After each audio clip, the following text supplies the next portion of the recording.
Sir 'నరివేట్ట' అని ఒక cinema వచ్చింది సార్. మలయాళం సినిమా.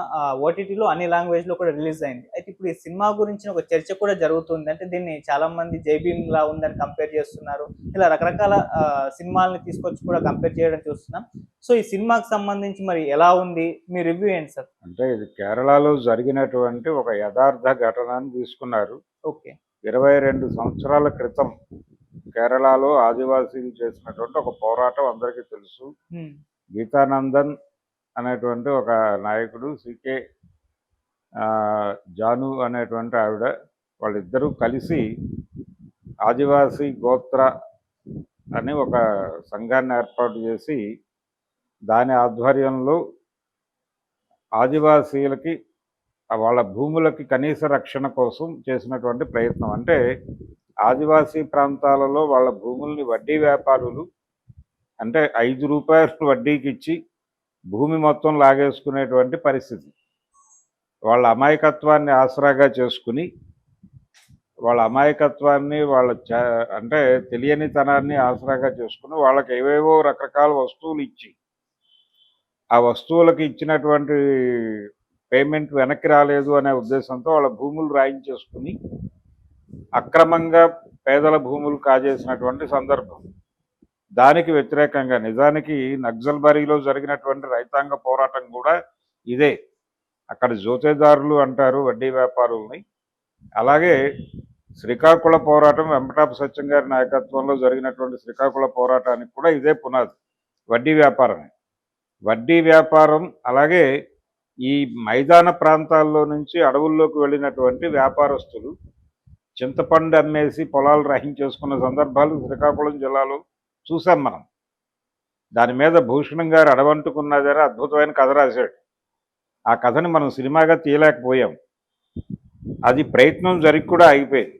సరే, దాదాపు అలాంటి పరిస్థితే 22 ఏళ్ల క్రితం కేరళలో జరిగినటువంటి ఒక ఆదివాసీ పోరాటం, మొతాంగా అనేటువంటి ప్రాంతంలో జరిగినటువంటి దీని మీద వయనాడ్ జిల్లాలో జరిగినటువంటి పోరాటం ఇది. ఆ పోరాట నేపథ్యాన్ని తీసుకుని దాన్ని ఒక పోలీస్ కానిస్టేబుల్ యాంగిల్లోకి తీసుకెళ్ళి కథని చెప్పారు. ఇది ఇప్పుడు జరుగుతున్నటువంటి కగార్ ఆపరేషన్కి లింక్ చేసి ప్రపంచం ఆలోచిస్తున్నటువంటి ఒక పరిస్థితి. ఓకే. అంటే ఈ సినిమాలో ఒక లవ్ ట్రాక్ ఉంది. ఆ లవ్ ట్రాక్ తీసేస్తే మిగిలిందంతా కూడా దాదాపు కగార్ ఆపరేషన్ని రిప్లికా చేస్తున్నటువంటి కథ అని చాలామంది ఇంటర్నెట్ ప్లాట్ఫామ్స్ మీద రాస్తున్నారు. దీనికి ప్రధాన కారణం ఏంటంటే వడ్డీ వ్యాపారులకి భూములు కట్టబెట్టడం, వడ్డీ వ్యాపారుల చేతుల్లో నుంచి మా భూమి మాకు ఇప్పించండి అని వాళ్ళు అడిగితే దాని మీద నిర్ణయం తీసుకోవాల్సినటువంటి ప్రభుత్వాలు, ప్రజలకు అనుకూలంగా నిర్ణయాలు తీసుకోవాల్సినటువంటి ప్రభుత్వాలు ప్రజలకు వ్యతిరేకమైనటువంటి నిర్ణయాలు తీసుకుని వాళ్ళ మీద దాడి చేసినటువంటి సందర్భం అది. నిజానికి ఆ రోజున లెఫ్ట్ ప్రభుత్వము అధికారంలోకి వచ్చింది, వాళ్ళు ఆ పని చేయలేదు. అలాగే కాంగ్రెస్ నాయకత్వంలో ఉన్నటువంటి ప్రభుత్వాలు కూడా హామీ ఇచ్చినాయి, అవి కూడా ఆ పని చేయలేదు. చేయకపోవడంతో జనాలు ఒక శిబిరంగా ఏర్పడి ప్రభుత్వానికి వ్యతిరేకంగా మా భూములు మాకు ఇప్పించండి అనే నినాదంతో కూర్చున్నారు. కూర్చున్న సందర్భంగా అక్కడ పెద్ద పోలీస్ క్యాంపు, సైన్యాన్ని మోహరించారు. ఈ నేపథ్యంలో ఆ ఉద్యమాన్ని అణచటానికి ఒక సాకు కావాలి. అంటే వాళ్ళ వైపు నుంచి ఒక వైలెంట్ ఇన్సిడెంట్ జరిగింది అని ఒక ప్రూఫ్ చూపించుకోవాలి ప్రపంచానికి, తను చేసేటువంటి కార్యక్రమాన్ని జస్టిఫై చేసుకోవటానికి. వాళ్ళని అణిచివేయాలి అనేది నిర్ణయం, వాళ్ళని చితక్కొట్టేసి నోరు మూసి బయటకు గెంటేయాలి అనేది ప్రోగ్రాం. ఆల్రెడీ మంత్రివర్గం నిర్ణయం తీసేసుకుంటుంది. కానీ ఆ నిర్ణయం అమలు చేయాలి అంటే ఇక్కడ భారతదేశంలో రాజ్యాంగం అమల్లో ఉంది. కాన్స్టిట్యూషన్ ప్రకారం అలా దాడి చేసి జనాల్ని కొట్టడం తప్పు. అది పైగా వాళ్ళ ప్రాంతం, అక్కడ ఆందోళన చేస్తున్నటువంటి ప్రాంతంలోకి వెళ్ళి దాడి చేయటం రాజ్యాంగాన్ని ఉల్లంఘించడం అవుతుంది.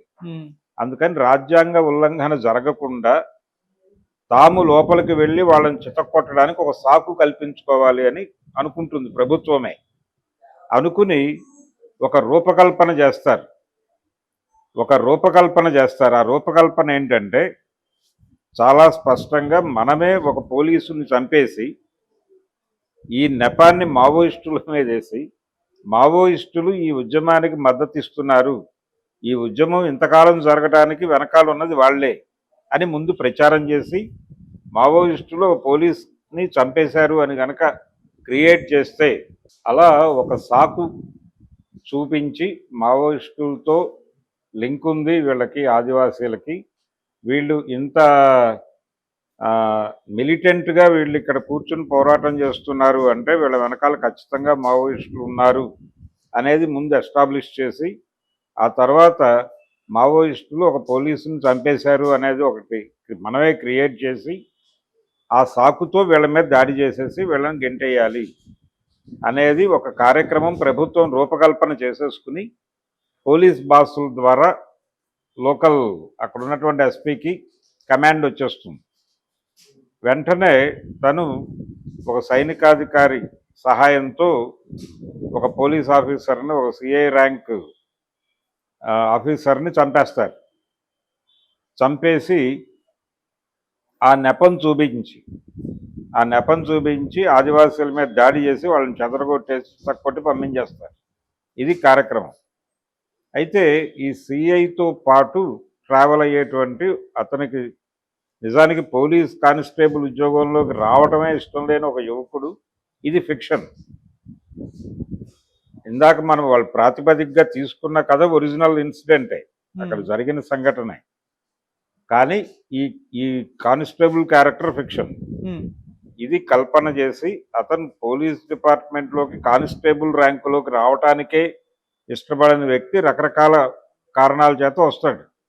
వచ్చిన తర్వాత ఇక్కడ అతన్ని మోటివేట్ చేస్తూ ఒక సిఐ గారు అతనికి వెన్నుదన్నుగా నిలబడతాడు. ఆయన మీద ఈ కుర్రవాడికి ఒక ప్రేమ ఏర్పడుతుంది, ఒక బంధం ఏర్పడుతుంది వాళ్ళిద్దరి మధ్య. ఆ ఏర్పడిన తర్వాత కరెక్ట్గా వీళ్ళు చంపాలి అనుకున్నప్పుడు ఒక ఇన్సిడెంట్ జరగాలి అనేది అనుకుంటారు. వీళ్ళ వాళ్ళ అనేది కాదు, ఒక పోలీసుని చంపాలి, దాన్ని మావోయిస్టుల అకౌంట్లో వేయాలి, ఆదివాసుల మీద దాడి చేయాలి. ఇది వాళ్ళు డిజైన్ చేసుకున్నటువంటి సూత్రం. ఎవరో ఒకళ్ళని చంపడం కోసం ఇద్దరు వెళ్తారు అడవులోకి, 2 టీముల్లో, ఒక ఆర్మీ ఆఫీసరు, ఒక బార్డర్ సెక్యూరిటీ జవాను, వాళ్ళతో పాటు ఒక లోకల్ పోలీసు వెళ్తారు. ఈ ఆర్మీ జవాను, ఈ బార్డర్ సెక్యూరిటీ ఫోర్స్ జవాను ఈ లోకల్ పోలీసును చంపేయాలి. ఇది వాళ్ళు ఇచ్చిన ప్రోగ్రాం. ఆ ప్రోగ్రాంలో యాక్చువల్గా ఈ కానిస్టేబుల్ని చంపాలి అని చెప్తారు, ఆ సిఐని కాకుండా. కానీ అనివార్య కారణాల్లో వీళ్ళు ఎక్కడైతే మర్డర్ చేయాలనుకుంటారో అటువైపుకి ఈ సిఐ అతనితో పాటు ఉన్నటువంటి ఈ బార్డర్ సెక్యూరిటీ ఫోర్స్ జవాన్ వెళ్తారు. దాంతో ఆ సిఐని అతను చంపేస్తాడు. ఆ సిఐ చచ్చిపోవడానికి అది రీజన్. అలా అతనితో అటాచ్మెంట్ ఉన్నటువంటి కానిస్టేబుల్ ఇదంతా ప్రోబ్ చేస్తాడు. అసలు ఎలా జరిగింది, ఎందుకు జరిగింది, ఎవరు చేశారు, మావోయిస్టులకి దీనికి సంబంధం లేదు, ప్రభుత్వమే కాన్స్పిరసీ చేసింది, పోలీసులే కాన్స్పిరసీ చేసి ప్రజల మీద దాడి చేశారు, ప్రజల దగ్గర నుంచి భూములు లాక్కోవడానికి చేసినటువంటి ప్రయత్నం ఇది అనేది అర్థం చేసుకుని ఆ ఆదివాసీ నాయకులతో మాట్లాడతాడు.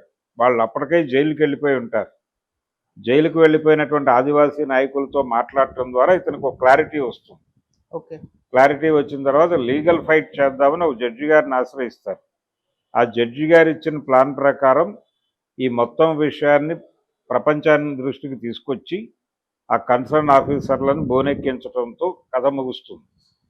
ఇది ఫిక్షనల్గా అలా ఎండ్ అయింది. కానీ నిజానికి ఇప్పుడు భారతదేశంలో ఆపరేషన్ కగార్ నేపథ్యంలో చూస్తే అనేక క్రైమ్స్ జరుగుతున్నాయి, మావోయిస్టుల పేరుతోనే జరుగుతున్నాయి. అంటే మావోయిస్టుల పేరుతో పేపర్ ప్రకటనలు ఇవ్వడానికి కూడా ప్రభుత్వాలు తెగబడటం అనేది చాలా కాలం క్రితమే మొదలైంది.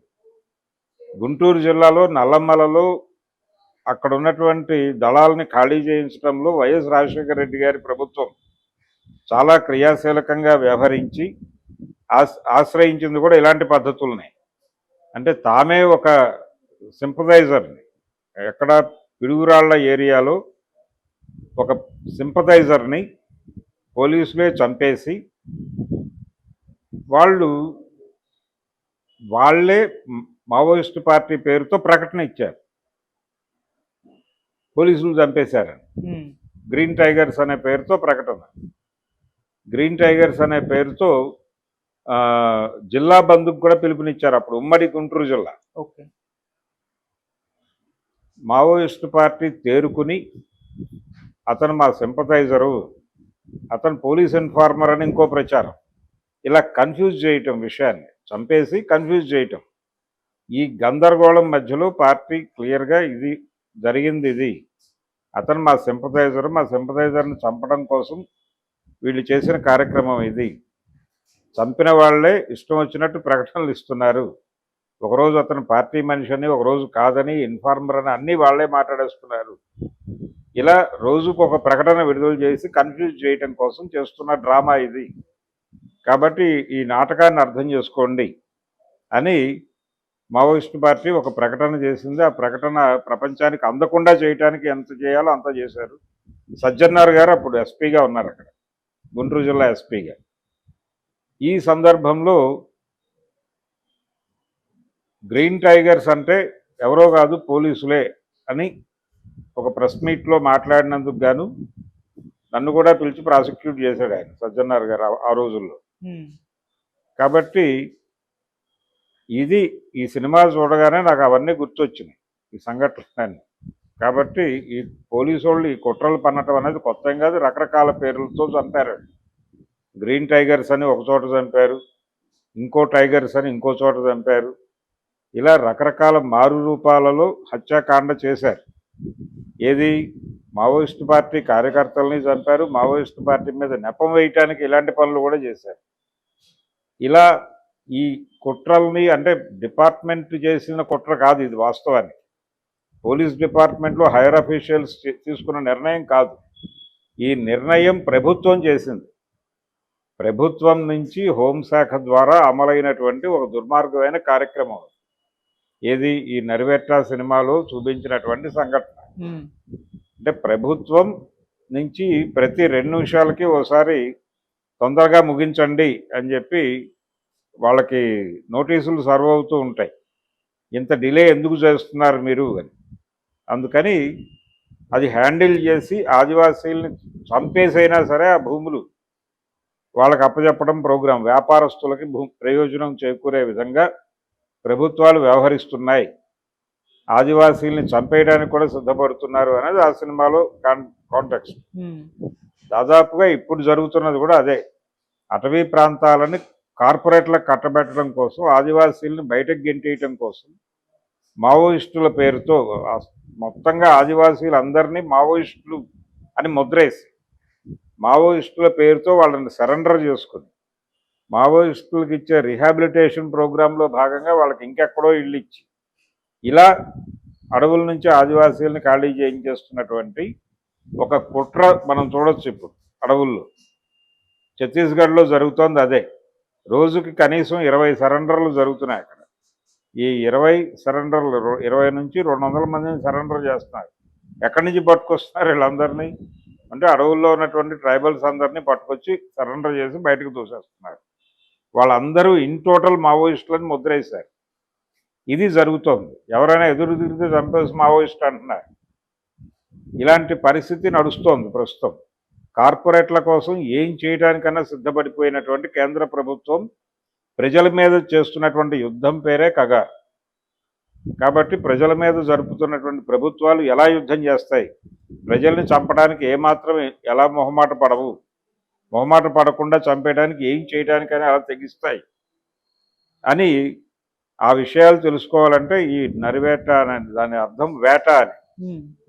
నరివేట అనే టైటిల్కి అర్థం వేట అని. ఎలా వేటాడుతారు, ఎలా చంపేస్తారు అనేది చాలా అద్భుతంగా చిత్రీకరణ జరిగింది ఈ సినిమాలో. ఇది ఆపరేషన్ కగార్ గురించి తెలుసుకోవాలనుకున్న వాళ్ళు, అంటే భారతదేశంలో కార్పొరేట్ రాజ్యం, ఫాసిజం అంటే అదే. ఫాసిజం అనగా ఏదో ఒక పేరుతో మెజారిటీ ప్రజల్ని తన వెనకాల నిలబెట్టుకుని, ఈ మెజారిటీని చూపించి కార్పొరేట్లని వశపరుచుకుని, కార్పొరేట్లకి వీళ్ళందరితో ఊడిగం చేయించడమే ఫాసిజం. అంతకు మించి వేరే అర్థం లేదు దానికి. ఇప్పుడు అమలు జరుగుతోంది ఫాసిస్ట్ పాలనే. ఈ ఫాసిస్ట్ పాలన చేయటం కోసం హిందుత్వ అనేటువంటి దాన్ని వాడి హిందుత్వ అనే పేరుతో మెజారిటీ సమూహాన్ని తన వెనక మొబలైజ్ చేసుకుని ఈ సమూహంతో కార్పొరేట్లకు ఊడిగం చేయించడం అనేది భారతీయ జనతా పార్టీ చేస్తోంది. ఈ సమూహం అది తెలుసుకోవట్లా, ఎమోషనలైజ్ అయిపోయి ప్రభుత్వానికి బాసటగా నిలబడుతున్నారు. రేపు పొద్దున నష్టపోయేది హిందూ సమాజమే. హిందూ సమాజాన్ని టోటల్గా కార్పొరేట్లకి ఊడిగం చేయించడం కోసం ఈ భారతీయ జనతా పార్టీ ప్రభుత్వం ప్రయత్నం చేస్తోంది. ఆ విషయం హిందూ మతం తెలుసుకోగలిగితే హిందుత్వా నుంచి బయటకు వచ్చి భారతీయ జనతా పార్టీకి వ్యతిరేకంగా నిలబడాల్సినటువంటి అవసరం ఉంది. హిందుత్వ అనే ప్రమాదంలో హిందూ మతం పీకల్లోకి కూరుకుపోయి ఉంది. ఇది వాళ్ళకి అర్థం చేయించాల్సినటువంటి అవసరం ఉంది. ఇలాంటి అనేక విషయాలని తడిమినటువంటి సినిమాగా నరివేట అనేది దానికి ఒక చారిత్రక ప్రాముఖ్యత ఉంది. Okay sir, thank you so much sir. Thank you.